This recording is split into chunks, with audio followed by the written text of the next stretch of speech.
प्रिय विद्यार्थी, आज के सेशन में संस्कृत का तीसरा चैप्टर अलस कथा का कुछ ऑब्जेक्टिव क्वेश्चन लेकर आए हैं जो एग्जाम की दृष्टि से बहुत महत्वपूर्ण है तथा ये क्वेश्चन सुनते ही इसका आंसर आपके जुबान पर आ जाएगा।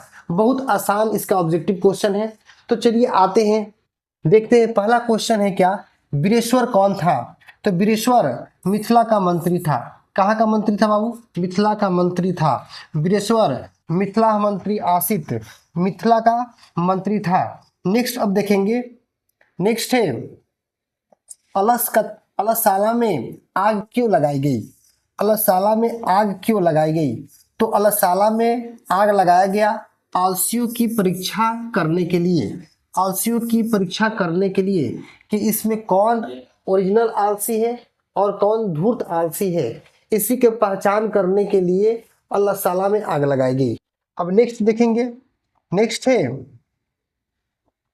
अलस कथा पाठ के रचयिता कौन है? तो आपको मालूम होगा कि अलस कथा जो पुरुष परीक्षा ग्रंथ से लिया गया है और उस ग्रंथ का रचनाकार विद्यापति है जो एक मैथिली कवि है। तो यहाँ पर देखा जाएगा क्या कि अलस कथा पाठ के रचयिता कौन है? तो इसका ऑप्शन होगा बी, विद्यापति। कौन है मेरे भाई? विद्यापति। अब नेक्स्ट देखेंगे, नेक्स्ट है कि वास्तविक आलसियों की संख्या कितनी थी? तो वास्तविक आलसियों की संख्या 4 थी। कितना थी? 4। चतवार आलसी वहां पर सोए हुए थे, तो वास्तविक आलसियों की संख्या कितना था?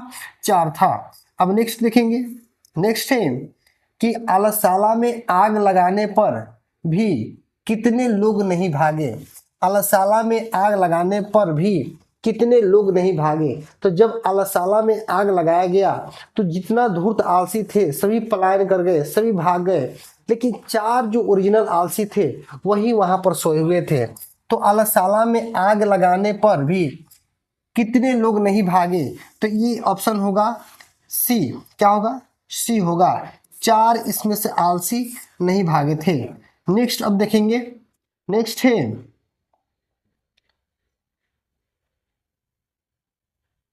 अपनी भूख मिटाने के लिए भी कौन कुछ नहीं करता है? तो अपने भूख मिटाने के लिए कौन कुछ नहीं करता है? तो जो आलसी लोग रहते हैं अपने भूख मिटाने के लिए कुछ नहीं करते हैं, यानी कि वह खाने पर भी असमर्थ रहते हैं। तो अपने भूख मिटाने के लिए भी कौन कुछ नहीं करता है? तो आलसी। अब नेक्स्ट क्वेश्चन देखेंगे, नेक्स्ट है कि अलस कथा पाठ किस ग्रंथ से संग्रहित है? तो पहले ही बताएं कि अलस कथा जो होता है वह पुरुष परीक्षा नामक ग्रंथ से लिया गया है और उस ग्रंथ का रचयिता कौन है? तो विद्यापति। तो कह रहा है क्या कि अलस कथा पाठ किस ग्रंथ से संग्रहित है? तो ये पुरुष परीक्षा।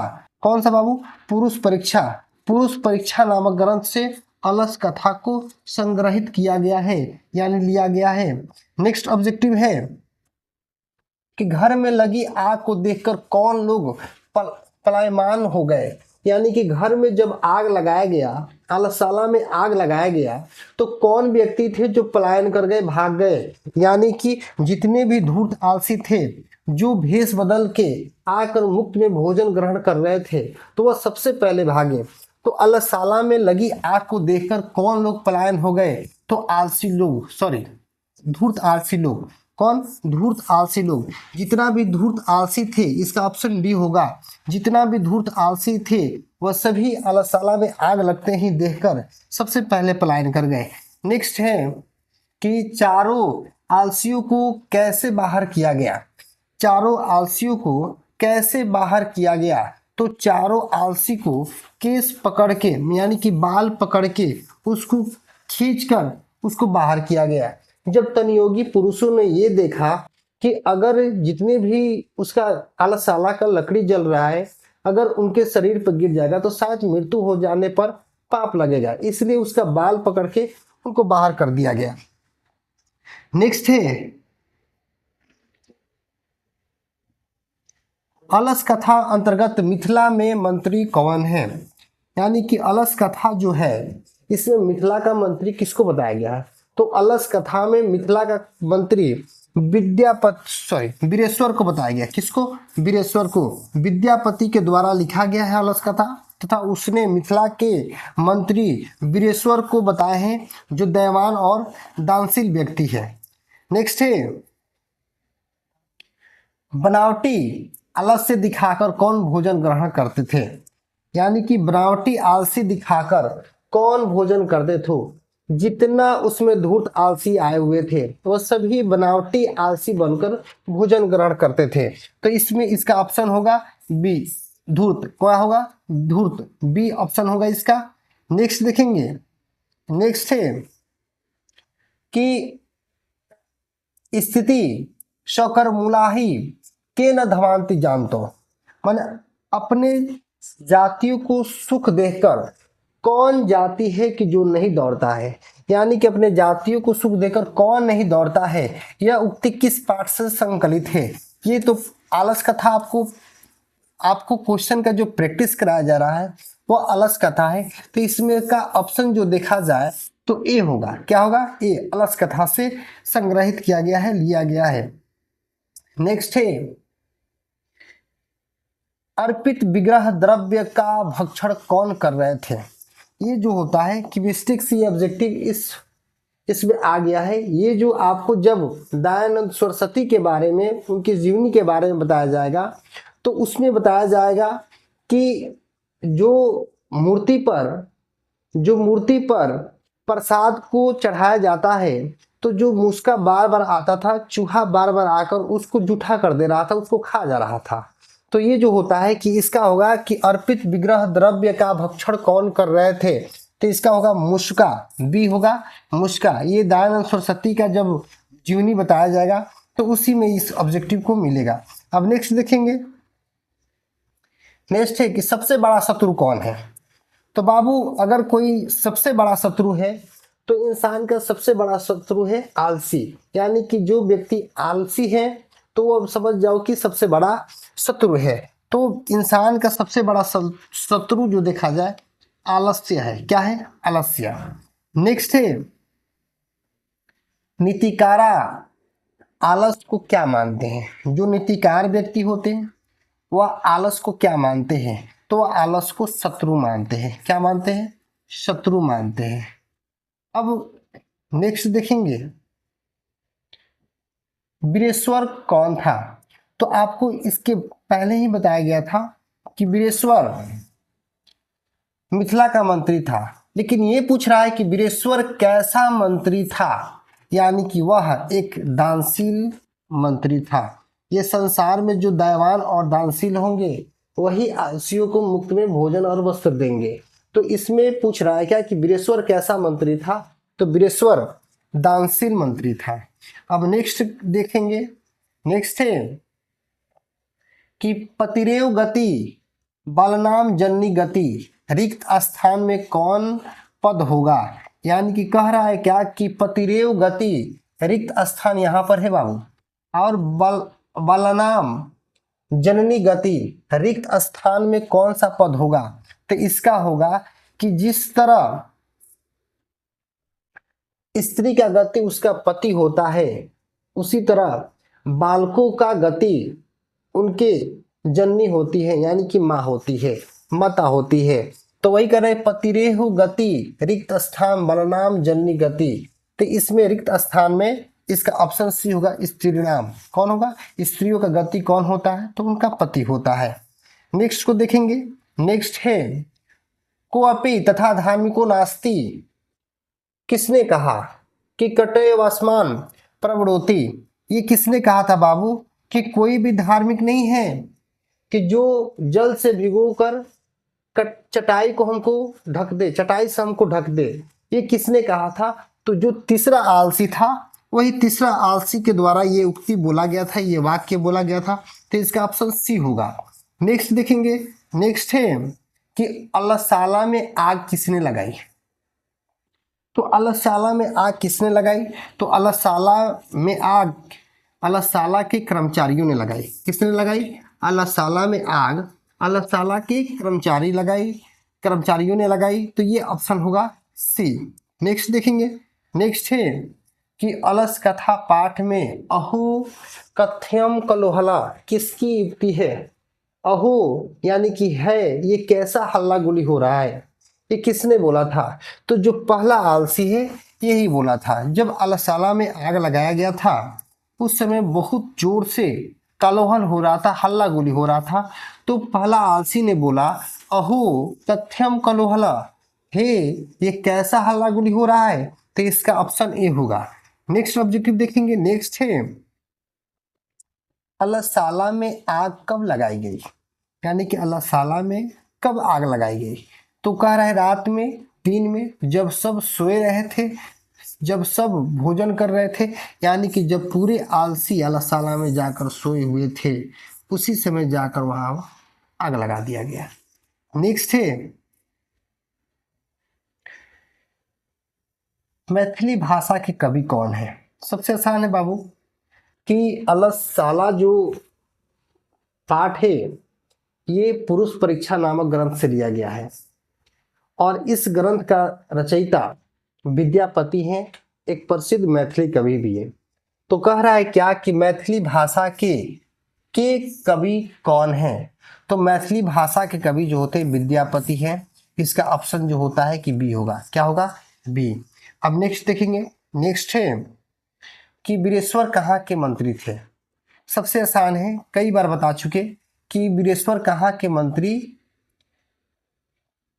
मंत्री थे। तो वीरेश्वर जो होता है मिथिला के मंत्री है। कहाँ के मंत्री है? मिथिला का। तो इसका ऑप्शन होगा डी, मिथिला के मंत्री है। नेक्स्ट को देखेंगे कि नेक्स्ट है कि कारुणिक से किसकी गति होती है, यानी कारुणिक से किसकी गति होती है। जो कारुणिक होते हैं, दयावान होते हैं, उनसे किसका भला होता है, किसकी गति होती है। तो जो दयावान व्यक्ति होते हैं उससे आलसियों की गति होती है। किसका? आलसियों की। जो दयावान इस संसार में दानशील होगा वही आलसियों को मुफ्त में भोजन और वस्त्र देगा। अब नेक्स्ट देखेंगे। नेक्स्ट है कि संसार में किसकी कोई गति नहीं होती। मैंने कह रहा है क्या बाबू कि संसार में किसकी कोई गति नहीं होती। तो संसार में किसकी कोई गति नहीं होता है, यानी कि आलसियों की कोई गति नहीं होता है। जो दयावान और दानशील होंगे वही उसका सेवा करेंगे, वही उसका गति होंगे। अब नेक्स्ट है बच्चे की गति कौन है, यानी कि बच्चे की सेवा करने वाले, उनके पालन पोषण करने वाले कौन हो सकते हैं। तो जननी, जो जन्म देती है, जो माता होती है वही बच्चे का गति होती है। तो बच्चों की गति कौन है, यानी कि जननी है, उनकी माता होती है। नेक्स्ट देखेंगे कि नेक्स्ट है विद्यापति कौन थे। तो इसके पहले भी कई बार बता चुके कि विद्यापति एक मैथिली कवि थे जिनके द्वारा पुरुष परीक्षा नामक ग्रंथ का रचना किया गया था और उसी ग्रंथ से अलस कथा लिया गया है। तो कह रहा है क्या कि विद्यापति कौन थे। तो विद्यापति एक मैथिली कवि थे। इसका ऑप्शन होगा ए, एक मैथिली कवि थे। नेक्स्ट देखेंगे। नेक्स्ट है स्त्रियों की गति कौन है। स्त्रियों की गति कौन है। तो स्त्रियों का गति कौन है बाबू, स्त्री का सेवा कौन कर सकता है, उनका गति कौन है। तो पतिरेव स्त्रिया गति, यानी कि पति जो होते हैं, पति ही स्त्रिया का गति होते हैं। तो कौन गति होते बाबू, पति, उनका जो हस्बैंड होते हैं वही उनका गति होते हैं। अब नेक्स्ट देख रहे हैं कि नेक्स्ट है किसे देखकर धूर्त भाग गए। अग्नि दृष्टवा धूर्ते सवे पलायिता। उस चैप्टर में लिखा है कि अग्नि दृष्टवा सवे धूर्ते पलायिता, यानी कि आग देखकर सभी धूर्त आलसी जितने भी थे जो भेष बदल के आए थे वह सभी आग देखते ही पलायन हो गए, भाग गए। तो किसे देखकर धूर्त भाग गए। तो अग्नि दृष्टवा सवे धूर्ते पलायिता, यानी कि आग देखकर सभी धूर्त आलसी भाग गए। नेक्स्ट है कि अलस कथा क्या शिक्षा देती है। अलस कथा जो दोष जो होता है, इंसान के अंदर जो दोष होता है वही दोष को निराकरण की शिक्षा देती है। अलस कथा जो मानव के अंदर जो एक आलसी नामक दोष होता है, उसी दोष के कैसे निवारण कर सकते हैं, उसी का शिक्षा देता है। तो कह रहा है कि अलस कथा क्या शिक्षा देती है, तो दोष निराकरण की शिक्षा देती है। नेक्स्ट देखते हैं, संसार में बच्चों का सच्चा रक्षक कौन है, यानी कि उनकी माता। कौन है? माता। इसका ऑप्शन होगा ए। माता जो होती है वही संसार में सबसे बड़ा रक्षक होती है, सच्चा रक्षक होती है। अब नेक्स्ट है, अये वचाला कति वचनानी वक्तुम शक्नुत किस आलसी की उक्ति है, माने ये बकबक बोलने वाले क्यों नहीं चुपचाप सोते हो। ये जो होता है ये उक्ति किसने बोला था, तो चतुर्थ आलसी ने बोला था। कौन बोला था बाबू? चतुर्थ आलसी ने बोला था। पहला आलसी बोला कथयम कलुहला, कैसे हल्ला गुली हो रहा है। दूसरा ने बोला कि लगता है कि इस घर में आग लगा है। लेकिन तीसरा आलसी बोला कि कोई भी यहाँ पर धार्मिक नहीं है कि जो जल से भिगोकर हमें चटाई को उड़ा दे। लेकिन चौथा आलसी ने बोला था कि ए बचाला कति बचानी वक्तुम सकनुत, यानी कि ए बकबक बोलने वाले क्यों बोलते हो, चुपचाप क्यों नहीं सोते हो। अब नेक्स्ट देखेंगे कि नेक्स्ट है अलस कथा कैसी कथा है। तो बाबू अलस कथा जो लिखा गया है ये व्यंग्यात्मक जो होता है कथा है। याद रखना ये ऑप्शन जो होता है कि आपके अलस कथा की भूमिका में ही दिया गया है कि अलस कथा, ये जो कथा है एक व्यंग्यात्मक कथा है, व्यंग के रूप में लिखा गया है। नेक्स्ट देखेंगे, नेक्स्ट देखते हैं 34 नंबर, तरबेते यद अस्मिन गृहे अग्नि लग्नो अस्ति किस आलसी की युक्ति है। ये जो शब्द जो होता है कि लगता है कि इस घर में आग लगा है, ये जो शब्द कौन सा आलसी बोला था, तो दूसरा आलसी। कौन आलसी बोला था भाई? दूसरा आलसी। इसका ऑप्शन होगा बी द्वितीय। क्या होगा? बी द्वितीय। जय हिंद दोस्तों। अगर ऐसे ही आप ऑब्जेक्टिव क्वेश्चन जिस चैप्टर का चाहते हैं आप कमेंट में लिखिएगा, तथा जेनिथ 2.0 चैनल सभी बच्चों को बता दीजिए, ताकि उनके बोर्ड एग्जाम जैसे जैसे नजदीक आएगा वैसे वैसे उनको ऑब्जेक्टिव क्वेश्चन इस पर मिलेगा और उनको शायद ऑब्जेक्टिव क्वेश्चन सॉल्व करने में आसानी होगी। जय हिंद।